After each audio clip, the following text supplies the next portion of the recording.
Lors de notre dernière manifestation, vous aviez été nombreux à nous demander de venir faire un autre événement sur Seignos, puisque les travaux avaient commencé. Ce que l'on voulait vous expliquer tout à l'heure, mais on avait un problème technique, donc on n'a pas pu le faire avant que vous ne partiez, c'est qu'en fait, ce que vous êtes allé voir, c'est l'une des phases de l'atterrage.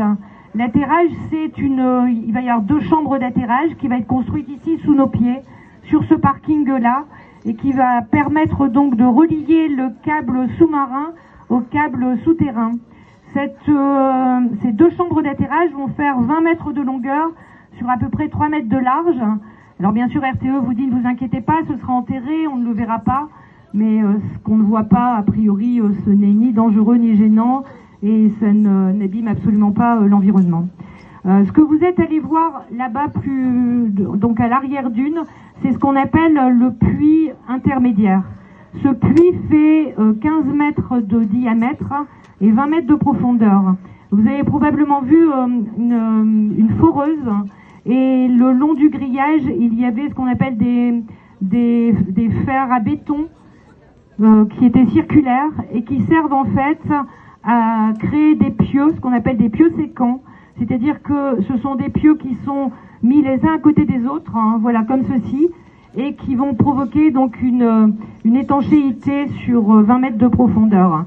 Donc dans un premier temps, il y a cette foreuse qui fait le trou, ensuite on descend ce fer à béton, et vous avez probablement vu pour les gens qui habitent le secteur un va-et-vient de toupie, puisque le béton arrive quasiment tous les quarts d'heure pour remplir en fait ces cavités.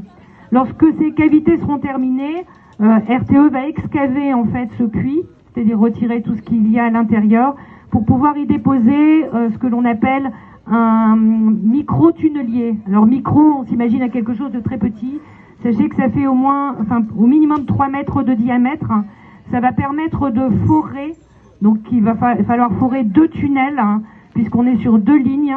Un premier tunnel, les 2 tunnels qui vont ressortir dans l'océan, donc qui vont partir de ce puits que vous avez vu en pied de dune, et qui va ressortir donc dans l'océan pour aller pousser dans ce tunnel des blocs de béton dans lesquels on va insérer des fourreaux pour pouvoir faire passer ensuite les lignes dans ces fourreaux.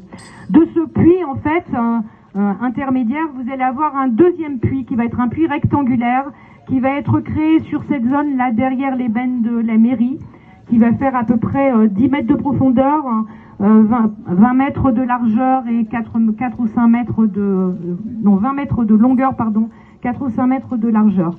Donc là, on va avoir également un deuxième tunnel, 2 tunnels qui vont être créés entre le puits intermédiaire et ce puits d'entrée, qui sur une longueur de 400 mètres, donc sous cette partie boisée.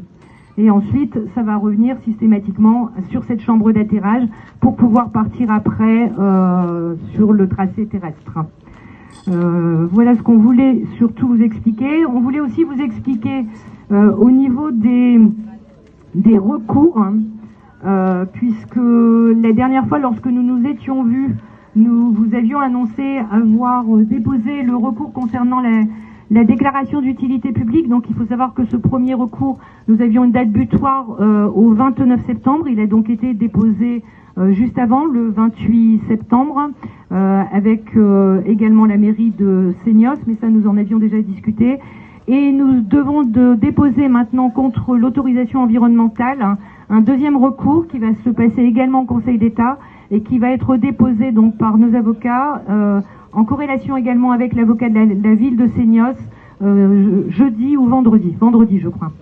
À la suite de ça, lorsque les recours seront déposés, nous allons engager ce qu'on appelle des référés suspension. Parce que vous êtes nombreux à nous dire, moi, ok, vous avez fait des recours, mais finalement, il se passe rien, les travaux continuent. Les travaux continuent parce que nous ne sommes pas, en fait, sur des procédures, ces recours n'ont pas, en fait, d'effet suspensif. Ils ne peuvent pas suspendre l'exécution des décisions que nous contestons. Pour pouvoir, effectivement, les suspendre, nous sommes obligés d'engager une procédure, ce qu'on appelle une procédure d'urgence, un référé suspension, et nous ne sommes pas non plus certains de pouvoir l'obtenir. Cette suspension, en fait, si nous l'obtenons, elle sera provisoire et valable jusqu'à ce que le jugement au fond soit rendu. Alors ça peut prendre plusieurs semaines, mais ça peut aussi prendre plusieurs mois.